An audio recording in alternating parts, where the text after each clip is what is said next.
6th draft pick in the 2026 class, my ass.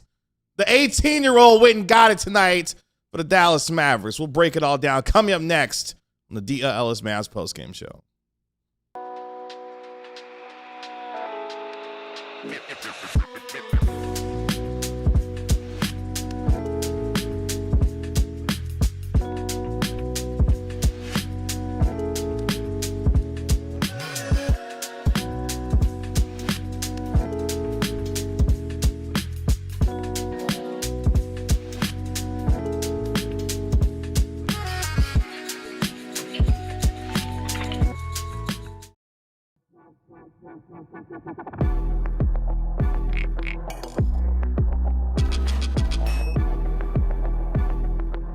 Welcome to the DLLS Mavs post-game show powered by Game Time and Michelob Ultra. Download the Game Time app, create an account, and use code DLLS for $20 off your first purchase.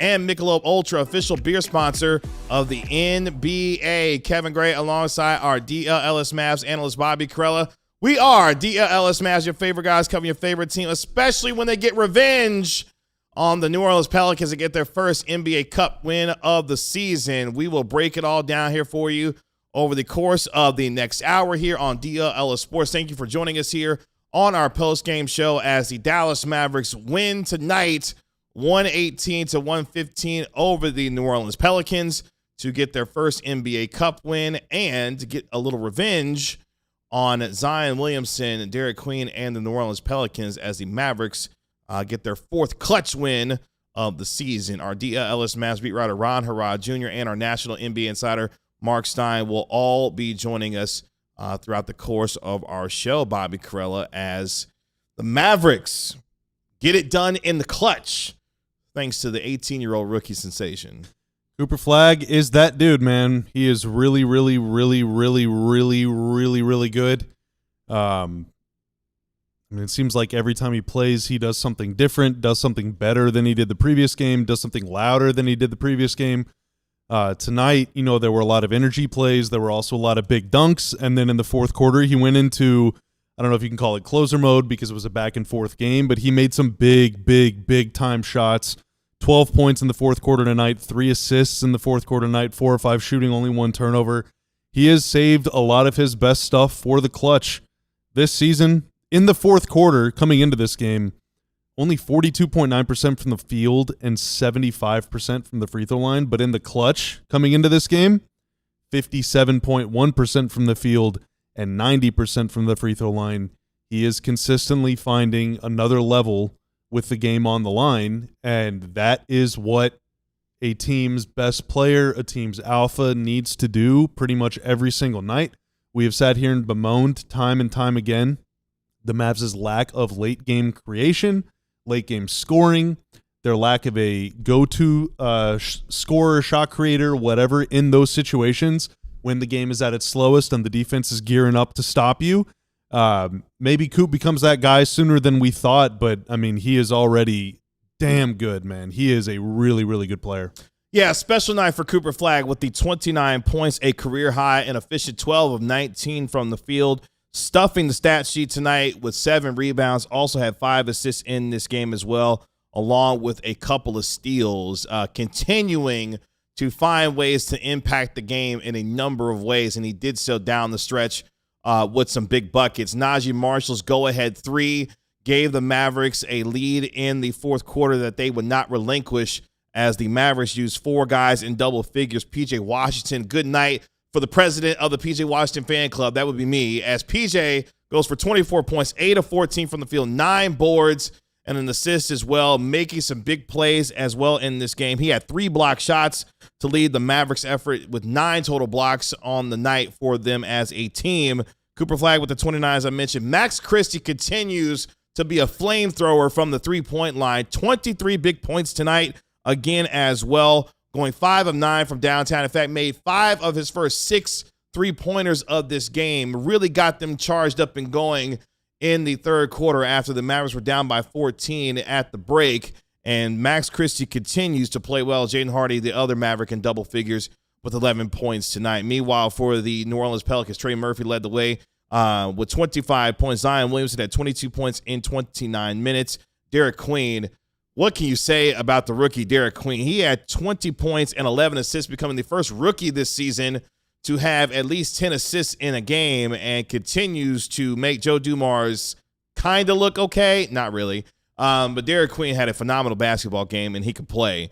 Also, Jeremiah Fears had 21 points. Derek Queen and Jeremiah Fears each had a chance to tie the game to send it into overtime in the waning seconds of tonight's game. Both missed their open three-pointers. Tempers flared at the end of the game between Jeremiah Fears and what felt like the entirety of the Mavericks team at the end of the game. But the Mavericks are the ones that showed enough fight and enough poise to make enough plays down the stretch to get the win. A good morale win for this team on the first night of a back-to-back as they get ready to welcome in the Memphis Grizzlies tomorrow. But Naji Marshall, what can you say about him? Big three to give him the go-ahead lead. The only three that he made in this game was the one that put the Mavericks up for good tonight. Yeah, it didn't start off as a good morale win. No. Or a good vibes win at all. I mean, the first half they were getting – I wouldn't say actually in the first half that they were getting out-hustled. I think they were just getting outran. The Pelicans are just playing faster than them. Yeah. And Zion is more explosive than anyone on the Mavs. And they were knocking down shots like crazy. Kind of like it's like you're seeing guys look one way, but the ball's over here. Or they're looking over here and their guys cutting behind them. Like Derek Queen had 8 assists like before the first TV timeout. Yeah. It was unbelievable. And so you're thinking like, are they going to get smoked at home by the Pelicans? Are they going to lose 2 games in a row to New Orleans in their own gym to start the season? But then in the second half, they flipped a switch, man. They came out, they just looked way better. And, you know, I think tonight, more than anything, tonight is about Coop. But another good game for Max Christie. He had 1 point in a game a few games ago. Who was it against? I don't remember who was against. He had 1 point, and that was like his only bad game all year, basically. His first 2 games of the season, he scored 9 points each. He had 1 point in a game recently. Every other game this season, he scored in double figures. Started 5 of 6 from 3 tonight. Then he unfortunately kept shooting, and a lot of them didn't go in. But that dude can shoot. He plays hard. He plays smart. He and Cooper are always talking to each other. I'm seeing something to Max too, man. I'm seeing something to Max too. And you know, we can enjoy the win before we talk about what it means for AD. But there's a couple other Coop stats. I'll save AD stuff for the second segment. Couple other Coop stats. 1. That was his 5th career 20-point game, which is the second most 20-point games by an 18-year-old of all time, according to StatMuse. LeBron had 14. Coop still got plenty of time to pass him. I think he's going to pass him. He's got plenty of time to pass him. Got a good feeling he's going to pass him. In the next month, they play they have a big break, actually. So they only play like 10 games. You got to get to work, Coop. Kobe had 4. So Coop, second most of all time with 5. Coop tonight, 29 points, 7 boards, 5 assists. Only one other 18-year-old has ever had that stat line. That is LeBron. LeBron, the first time he recorded that stat line, he was 18 years and 334 days old. So just shy of his 19th birthday. Coop is 18 years and 335 days old. Wow. So they're basically the same age whenever they put that stat together. So what you're telling me is that Cooper Flagg is the next LeBron. Okay, easily. Got it. But it's everything you see him do, everything I see him do this year, I'm doing through the lens of when he came to the NBA, I expected him to be just one of the guys on this team, right? Obviously, we didn't expect Kyrie to play a lot, but even let's just wave your magic wand. Kyrie's healthy. He's like your 3rd or 4th option on offense. I don't know what position he's going to play. Maybe he's not going to have the ball in his hands a lot, but he's a really good defender. He's a good rebounder, he's block shots, like hustle guy, energy guy, open floor. But he is in the 4th quarter. You cannot keep him out of the lane, man. He is a go-to guy. He dribbles with his head up. He had a really nice dunk in this game on a drive. He beat his man, and they showed like the super slow-mo replay from under the basket, and you can see before he goes up for the dunk, he's not looking at the guy that's guarding him. He's looking to his right to see if the helper is coming, because if the help is coming, then he's going to drop it off to the big man. He is always looking to make the right play, whatever the right play is, and that goes for offense, defense, in between, transition, both ways. Like, he is always looking to make the right play. He's always thinking the game. He's always seeing the game. He's always processing what is going on. And for an 18-year-old to be doing that, you know, there are more teenagers than just LeBron that have played that way, but, like, he has the basketball computer in his brain. And I don't know what kind of player he's going to become, but I see him have a game like that, and I see Derek Queen have a game like that too, but I see Cooper Flagg have a game like that, and I think there is literally, I have no idea what he's going to look like in 2 years or 5 years or 10 years, but I cannot wait to find out. Yeah, the Mount Vernon kids can play. We saw Cooper Flagg do his thing. Derek Queen was giving baby Jokic vibes at points during this game. But more on Cooper Flagg with what he did tonight. I mean, you're starting to see a little bit more in terms of the dribble package, if you will, a little bit. He had a nice little in and out on Derek Queen, was able to finish at the rim with a nice little bank shot. Toughness in making his shots as well. He got trapped over on the right baseline area. Jeremiah Fears all over him, finds a way to get a bank shot to hit a tough shot over him in the fourth quarter as well.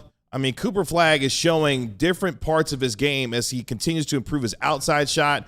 One thing that I'm really enjoying from him as of late is he is recognizing when he has smaller defenders on him, and he is putting them in the post. He is putting guys in the block and taking them and putting them in the rim as far as his ability to finish at the basket. So Cooper Flagg realizing how to utilize his strength, his angles, getting his dribble a little bit more tighter as well.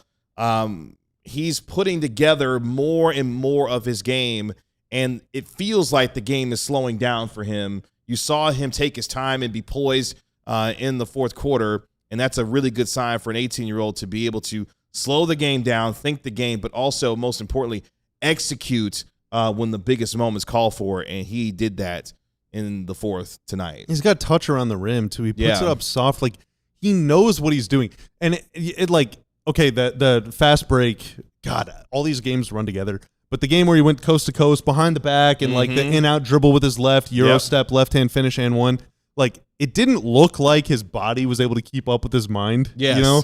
But, like, He just played. He knew what he was doing. Yeah, he just went out there and did it. Like, he knew what he was doing, whether it was instinct or process and whatever. Like, he did all of that stuff on purpose. It just didn't look like he was doing it on purpose. And I think back to, like, rookie year Luka, very much the same thing.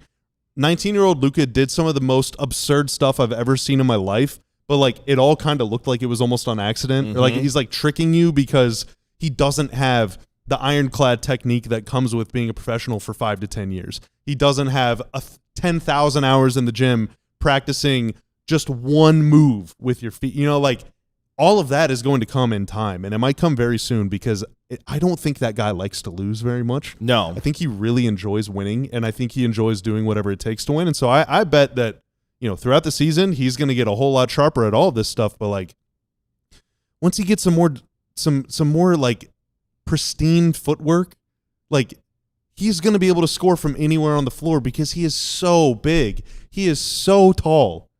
He's so tall. I think Phil Handy's going to help him out with that. Get that dribble package together. He can finish over anybody, man. Yeah, and I think, again, utilizing his strength and athleticism, and it's the recognition for me. When he sees a mismatch, he's going. He's not thinking about it. He's taking advantage of it and utilizing his strengths to be able to get opportunities to score, and he's converting them. And we continue to see his field goal percentage increase, the efficiency getting much better.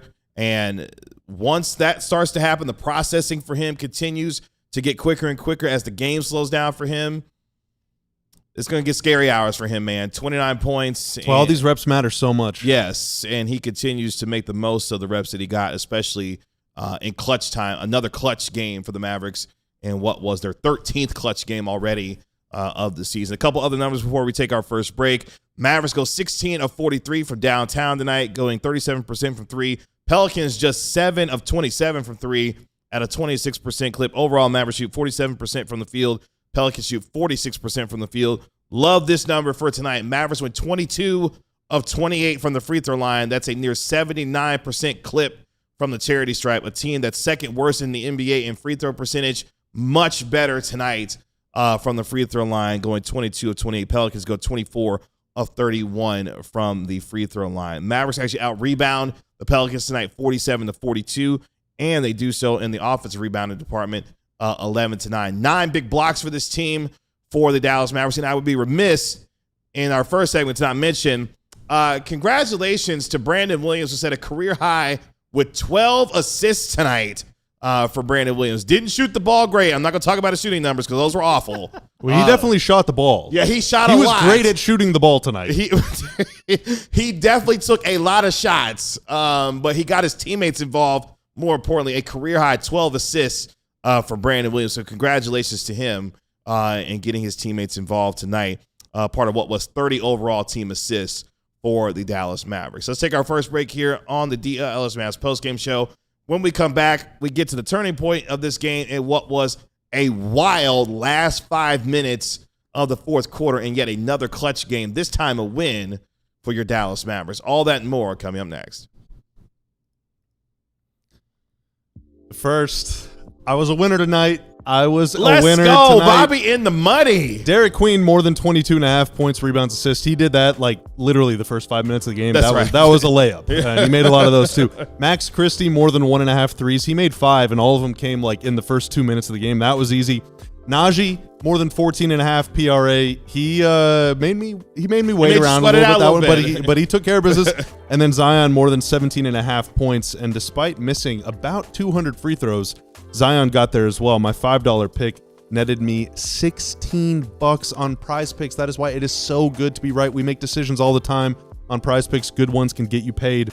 So download the app today and use code DLLS to get $50 in lineups after you play your first $5 lineup. Again, that is code DLLS to get $50 in lineups after you play your first $5 lineup, and you could be a big winner just like me on Prize Picks. It's good to be right. And with that money you win on Prize Picks, you got to use that money to go get some tickets with Game Time. If you love going to basketball games, football games, college football games, concerts, you can use Game Time to get those tickets. They got panoramic seat views, so you can pick out the perfect seat where you want to sit.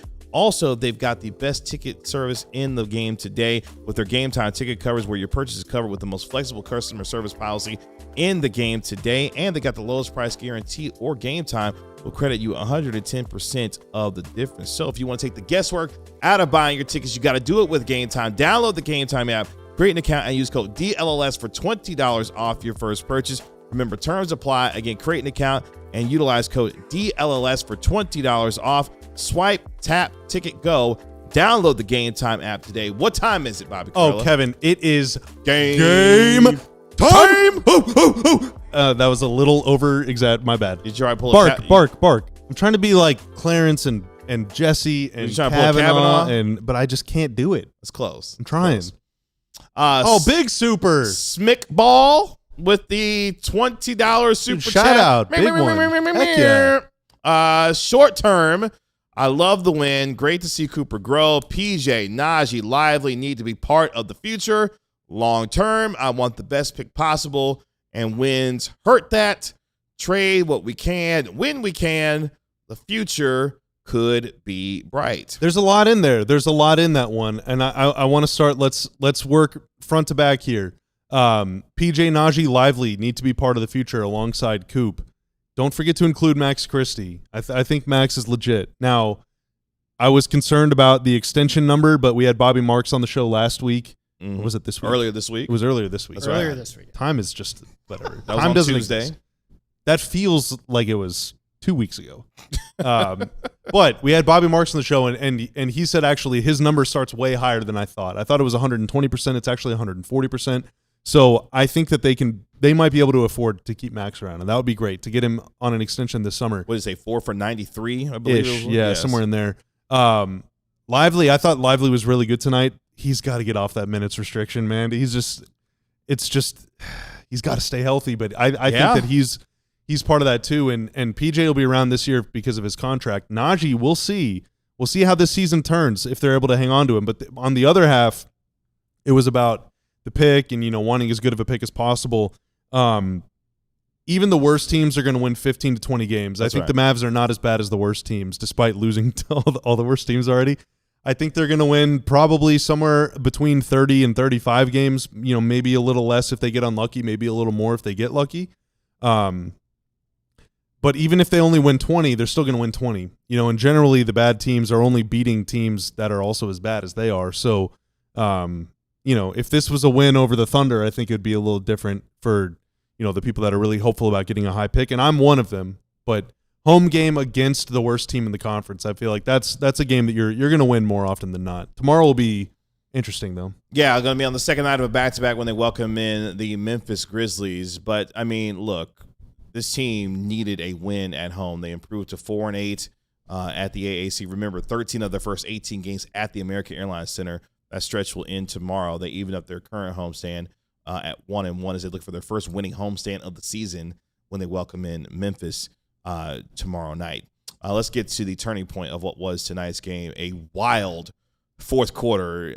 Pelicans led by 14 at halftime, and were shooting lights out. I mean, whether it was Jeremiah Fears, whether it was Trey Murphy III, who had a big game tonight, the Pelicans were filling it up, especially from the outside. Max Christie was able to get them going for the Mavericks in that third quarter, knocking down some early threes. And Mavericks actually used what was a 15-2 run to take what was a 78-74 lead at one point. Cooper Flagg, big and one, had a nice throwdown for a dunk to eventually get the Mavericks up 78-74 in that third quarter. Tied at the end of three going into the fourth quarter. In fact, tied at 103 with what was 5 minutes to go in this game after a Jeremiah Fears basket to tie it at 103. And Bobby, from there, things got a little wild. Derek Queen makes a bucket.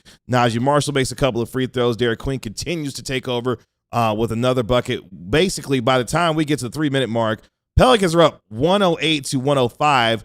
This is after Naji Marshall picked up a technical foul, bumping and jawing, with Jeremiah Fears that eventually got Trey Murphy III to the free throw line that had the Pelicans up by 3, 108-105 with 3 minutes left. And at that point, you're thinking, are the Pelicans about to take control? But Cooper Flagg started to take over down the stretch and really was able to get some things going. Got an assist to Max Christie with 2:40 left that made it to tied to 108. And then Cooper Flagg took over down the stretch. Yeah, I thought that was, obviously some big buckets by Coop, and we talked about that. But my vote for turning point of the game was early in the fourth quarter. There was one point, the Mavs were down. They were either down one or it was tied. I don't remember. And then the Pelicans just yanked all of their starters. Or a lot of their starters were already out, and then Zion went and sat down. And the Mavs went on. Then around the 8-minute mark or so? Yeah, then the Mavs go up 4 or 5. That. The Pelicans played, it was 3 minutes with the lineup of, it was Alvarado, Misi, PV, Sadiq Bey, and Fears, I think, was the 5 on the floor. So at the 9-minute mark, Sadiq Bey comes in for Zion Williamson. Jeremiah Fears came back in for Jordan Hawkins.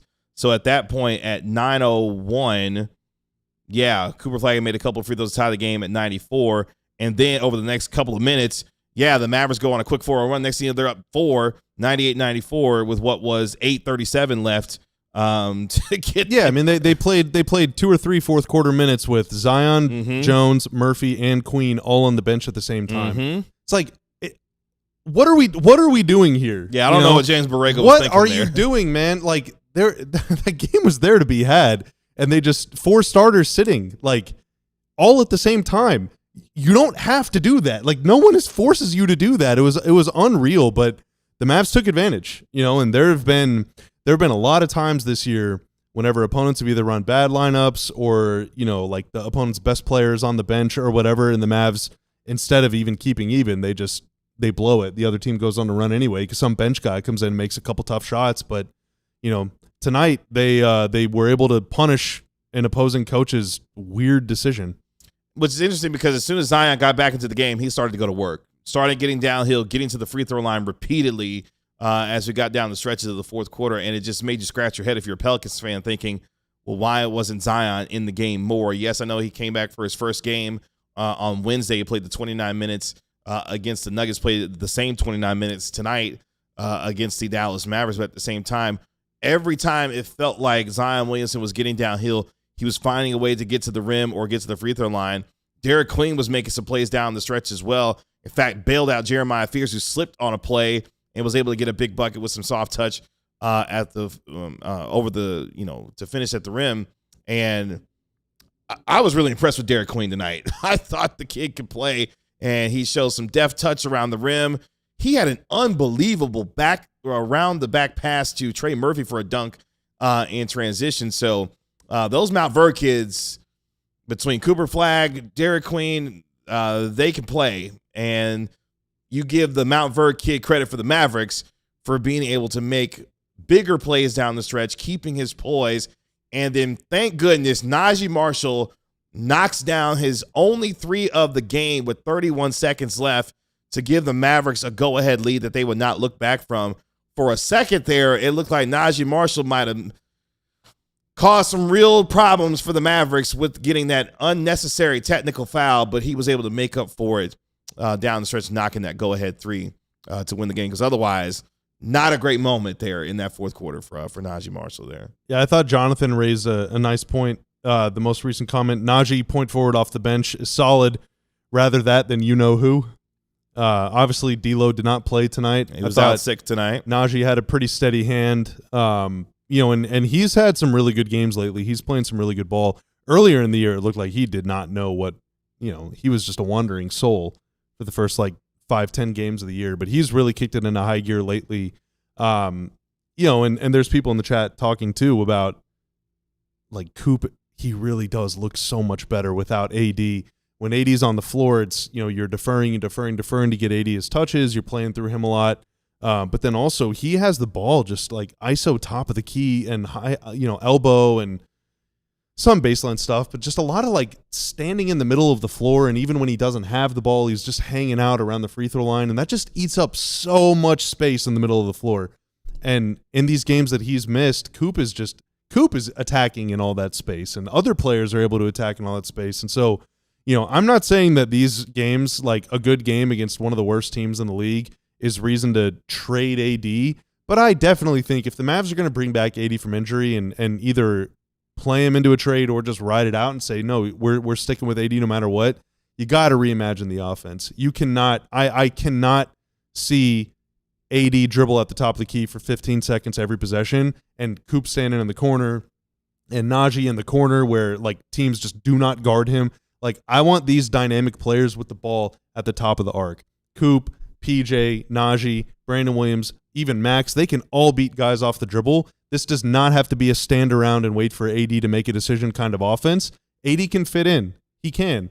The Pelicans are running Derek Queen like Jokic, and Zion is still scoring a bunch of points. It is possible for other guys to eat, but you've got to figure something else out. Their offense looks so much more competitive, even though they're still turning it over way too often. These last few games, their offense has looked like an NBA caliber offense, and there's been some iffy shot making, there's been some bad decision making, all that stuff, but they're getting better shots these last few games, so they have got to figure something out whenever AD gets back. So is this the part where we say that Anthony Davis would need to start at the 5 if that would be the case?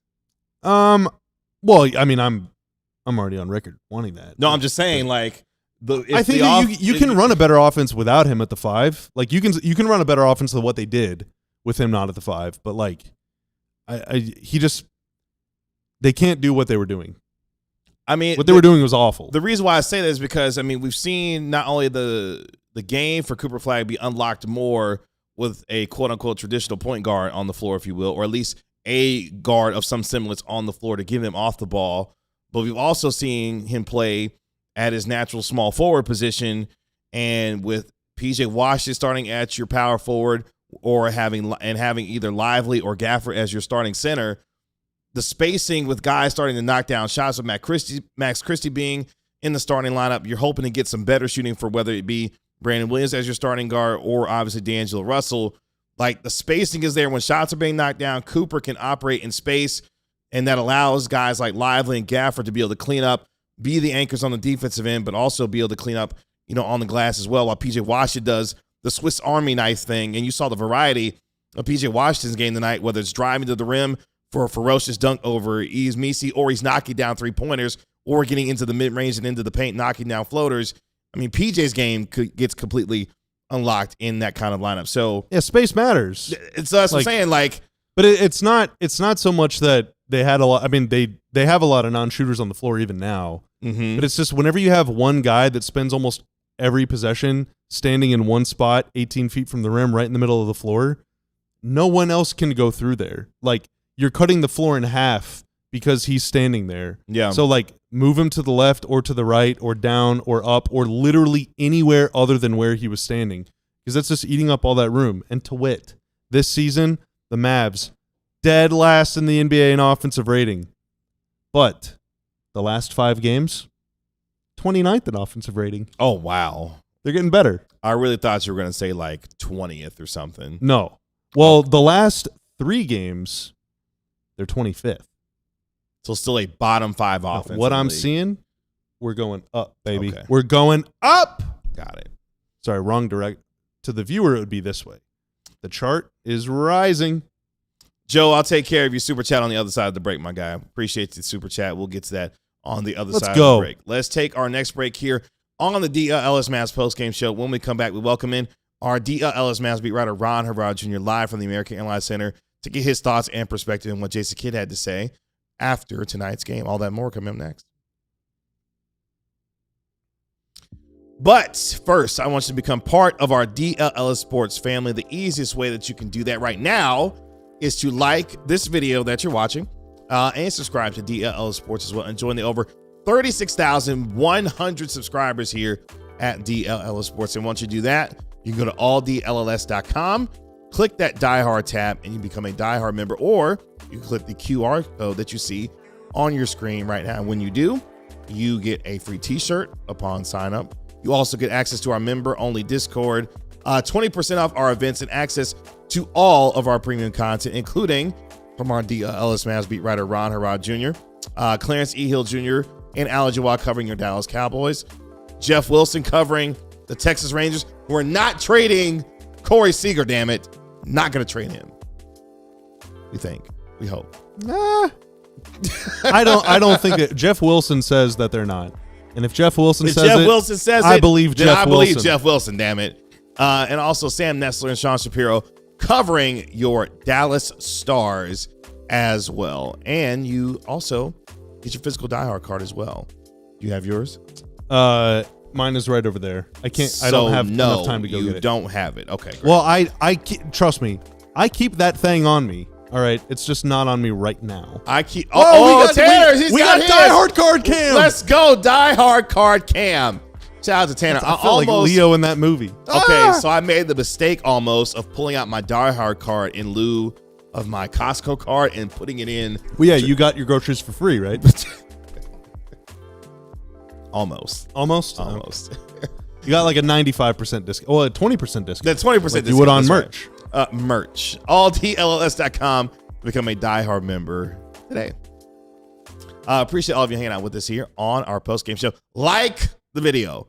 Do it now. If you haven't already, like the video as you like the Mavericks winning 118-115 at the AAC. Before we get Ron on, let's get to Joe's super chat. Joe Shiesty with the $9.99 super chat.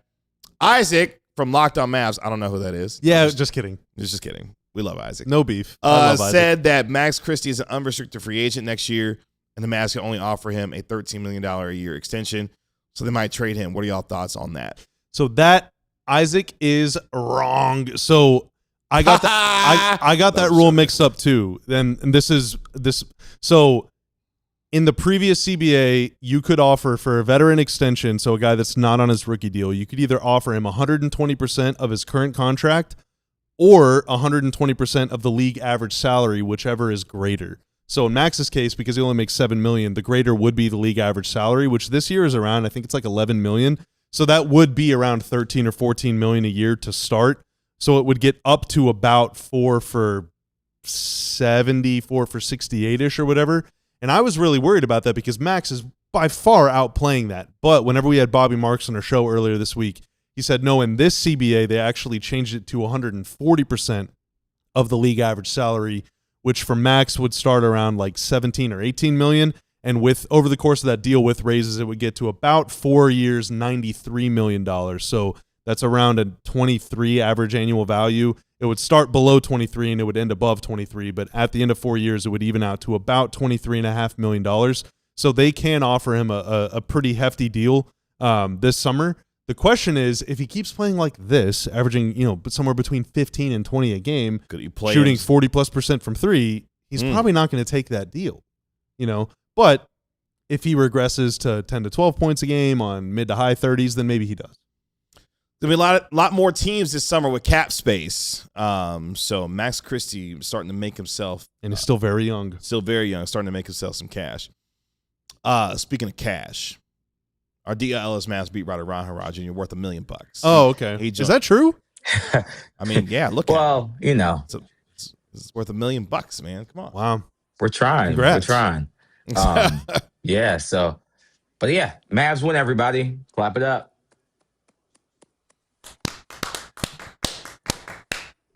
Your wish is our command. Clap it up. Yeah, Mavs get it done tonight. Win in the clutch, Ron. Break up the Mavs. They win in the clutch tonight. Yeah, I mean, 13th clutch game, league high. They still have a losing record in the clutch, but I think this Max Christie kind of quote kind of describes it the best. I kind of asked, like, hey, Max, like, what changed tonight? Like, you all have played in a lot of these games. Like, why did you all win tonight and not some of those other games?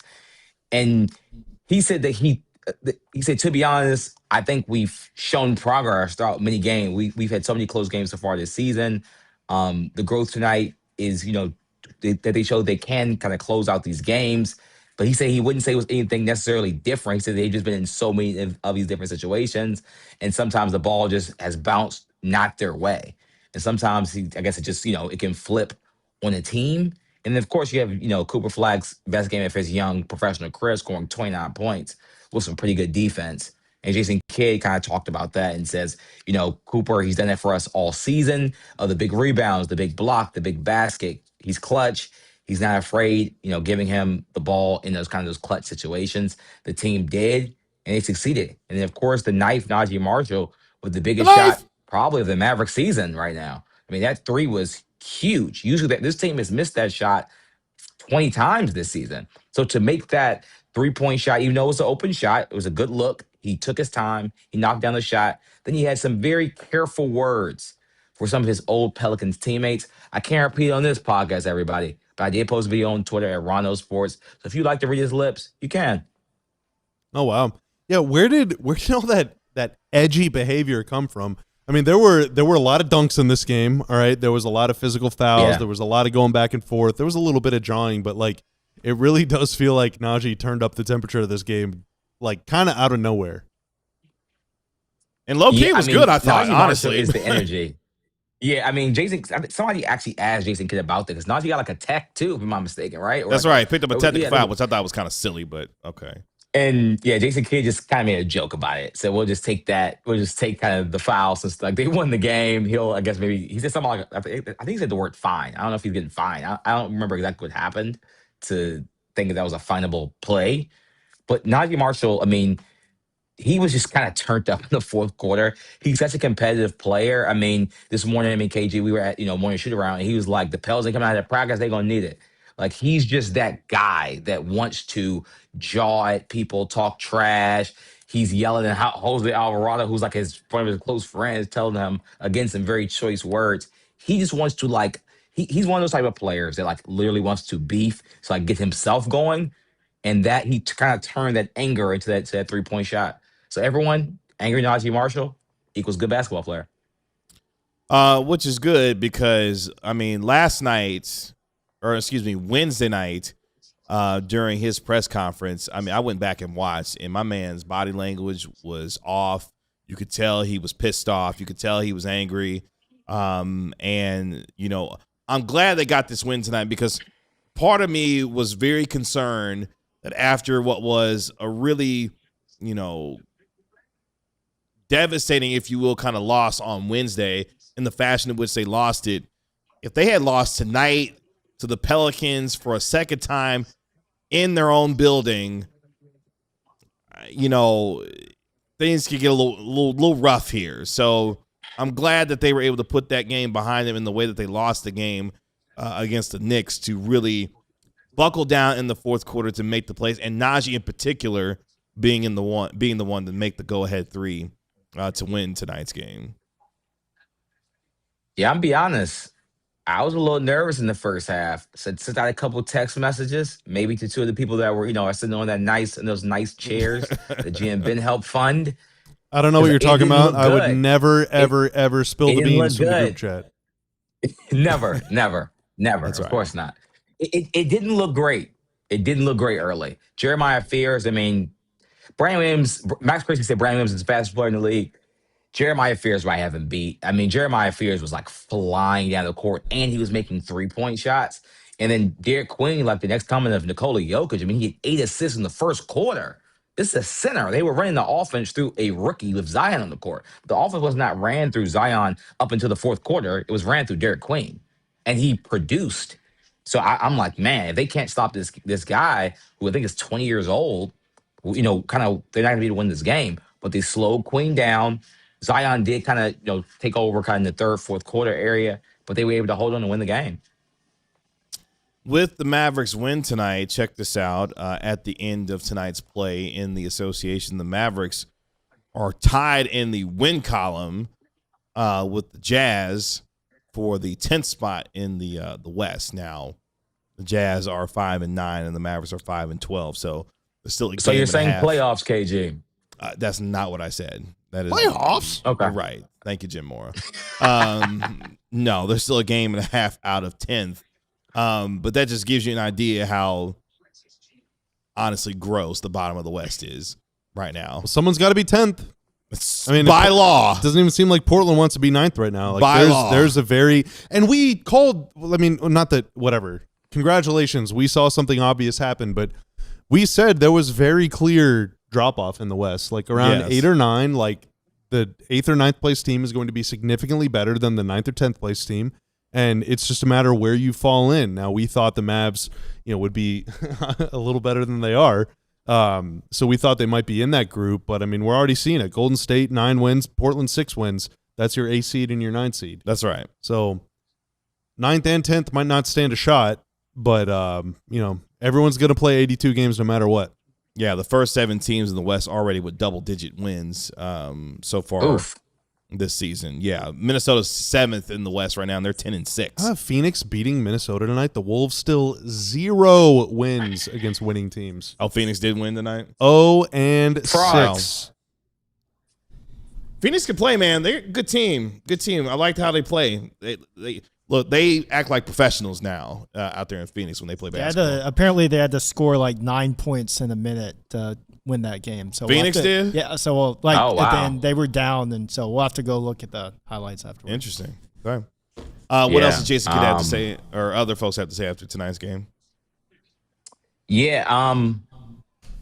One thing, like you say, we just kind of with the standings. The team. This was the team's first NBA Cup win of the season, and while that might be a joke to some people, they could have been at the bottom of their standing, and they did get a win. They are now 1-2. They were a minus 20 point differential in Cup games prior to this game, everybody. So yes, they do still have a negative point differential, sadly. Will they probably make it to the semis or get picked to be the top 8 team? Of course not.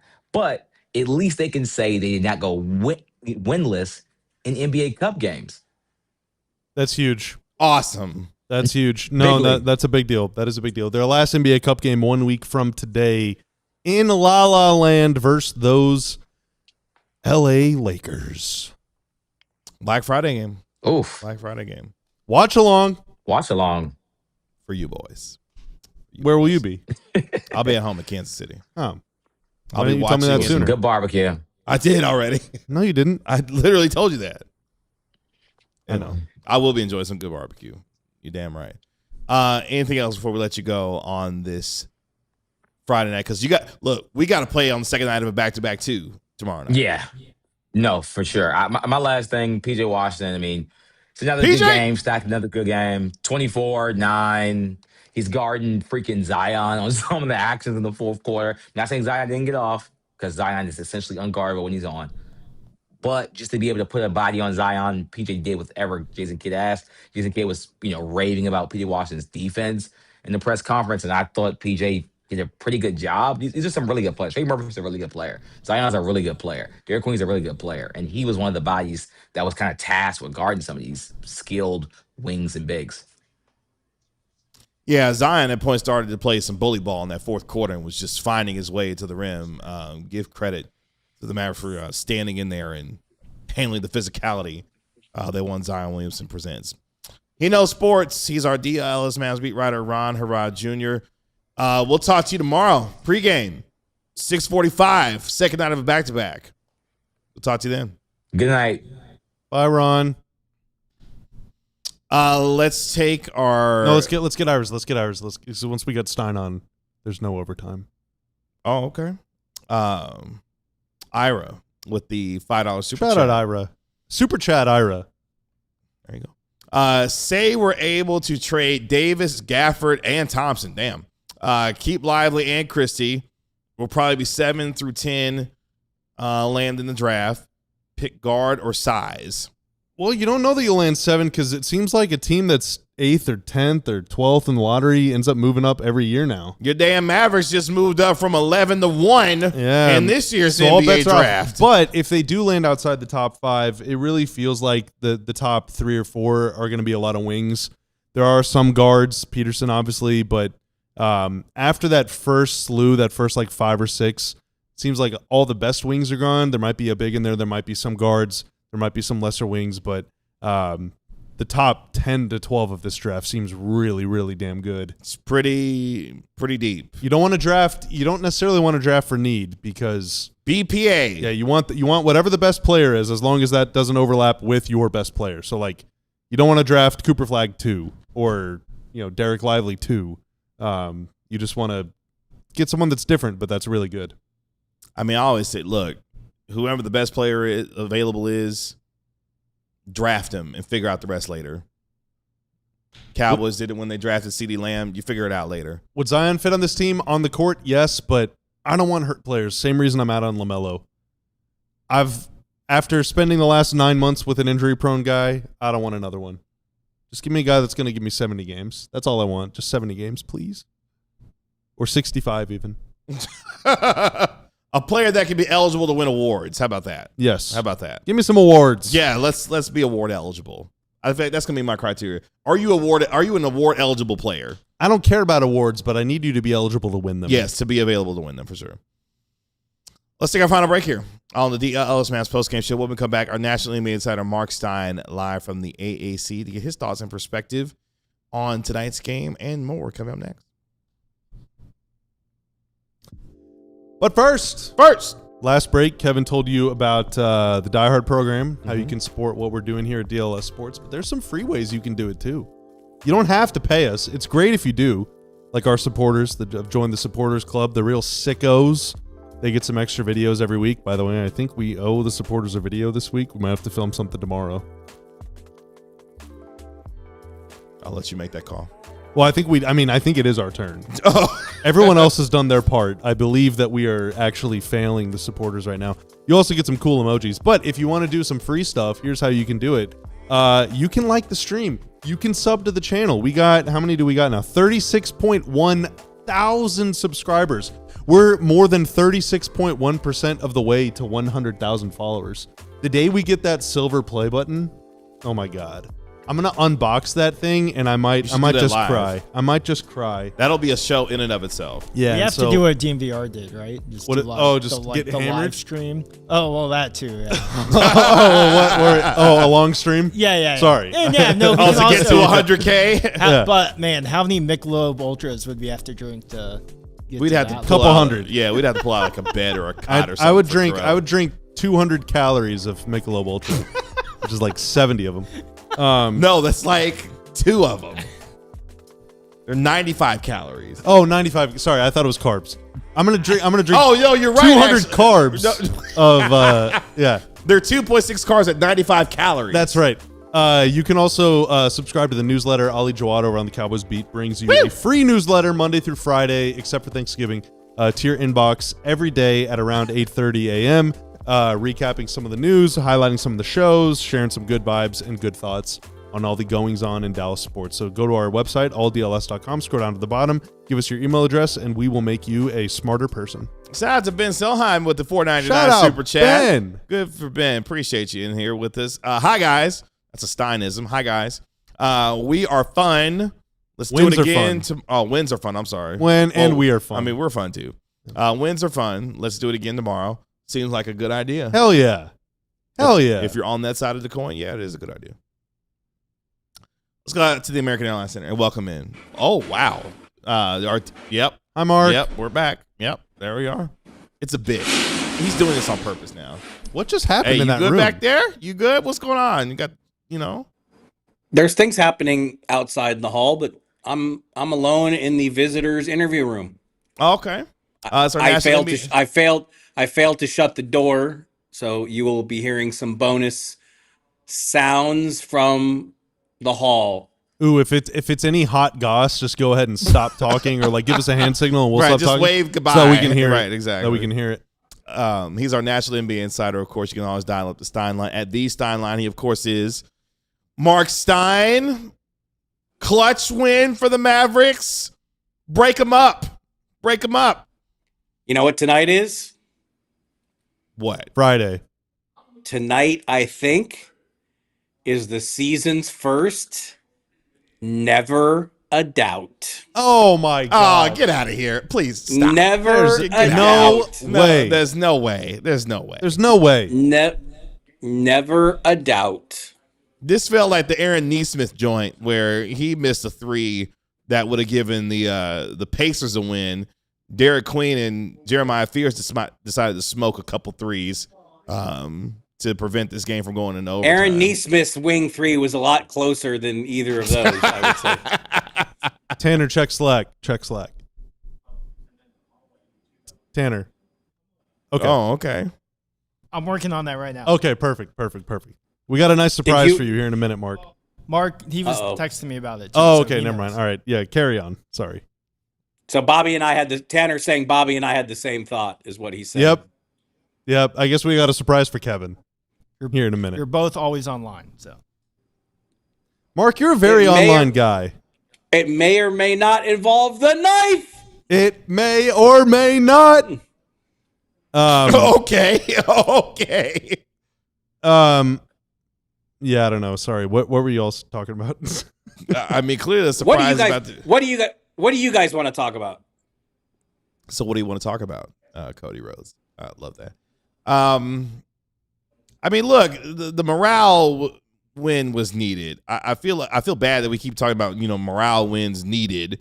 But after the disappointing loss to New York on Wednesday, you're on the first night of a back-to-back. You get your first NBA Cup win.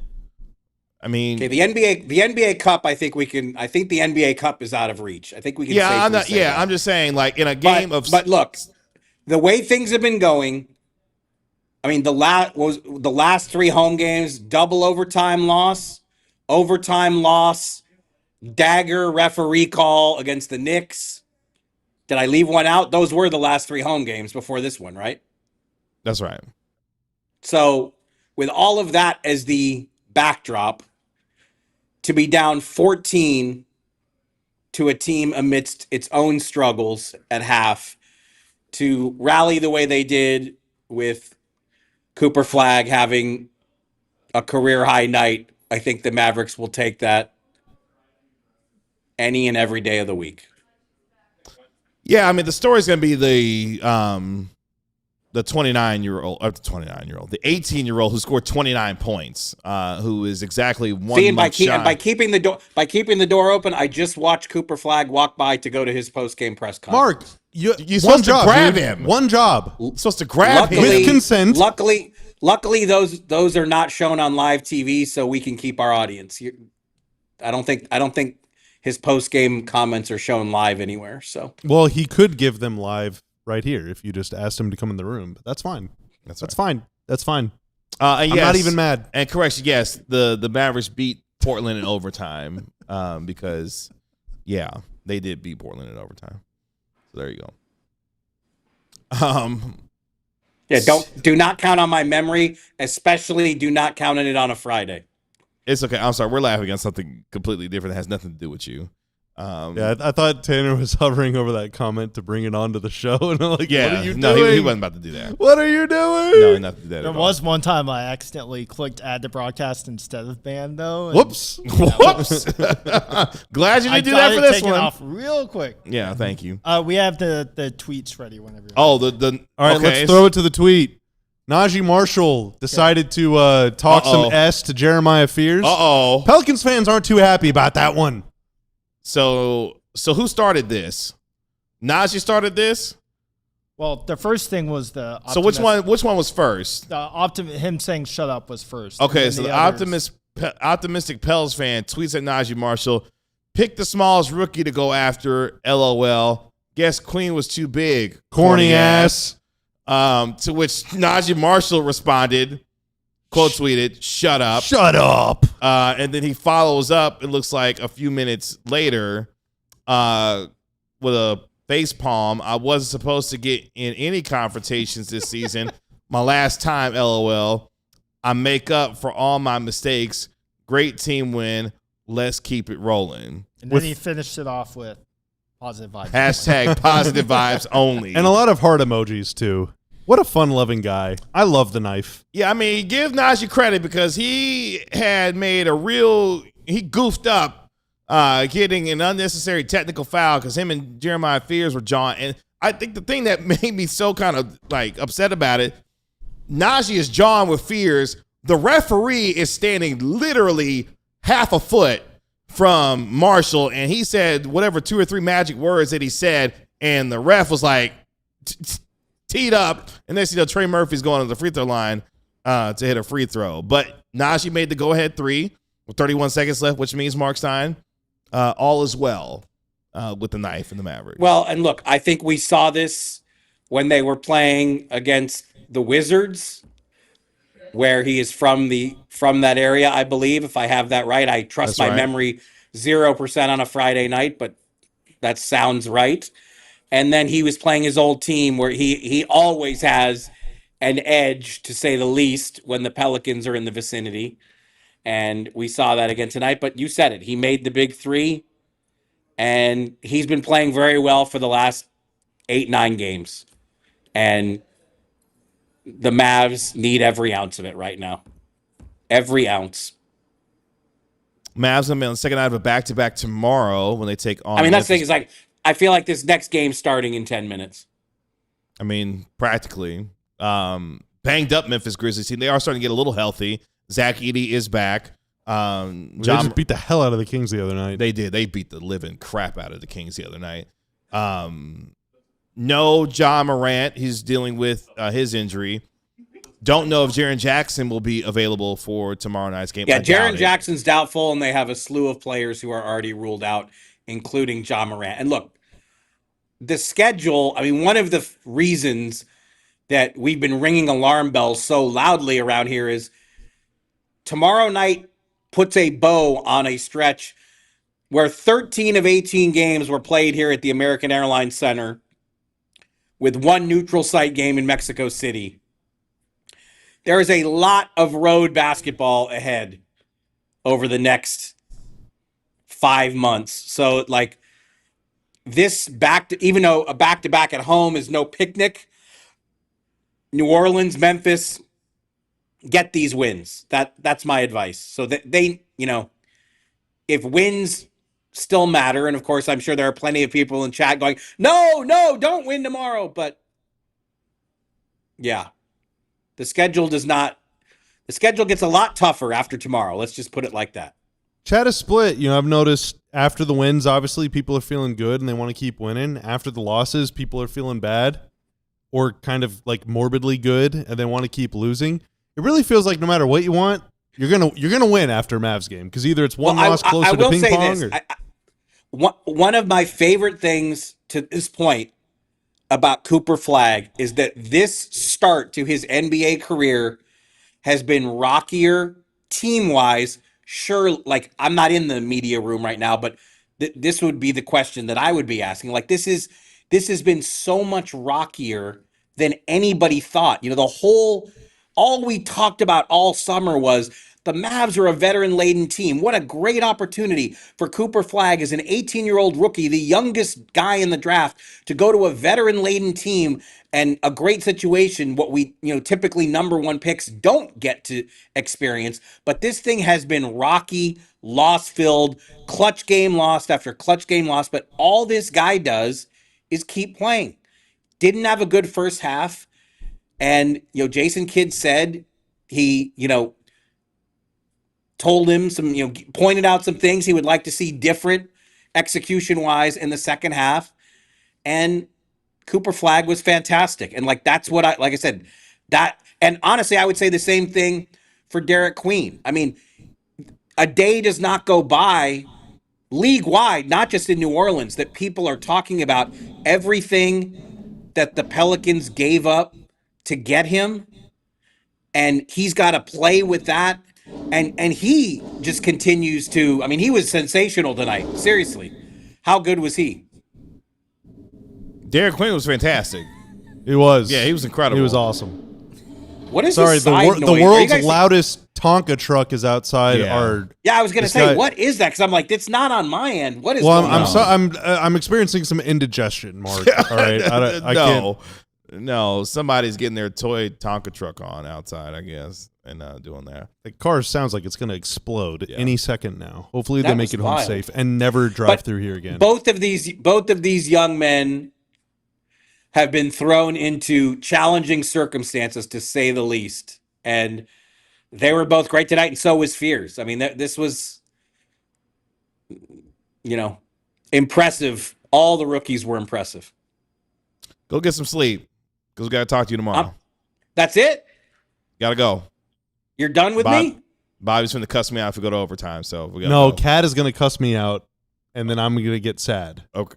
Fast Channel 59 alert. Fast 61 Channel alert right now, Mark. Yeah, we got to go. Okay, goodbye. Bye. Bye, Mark. Bye.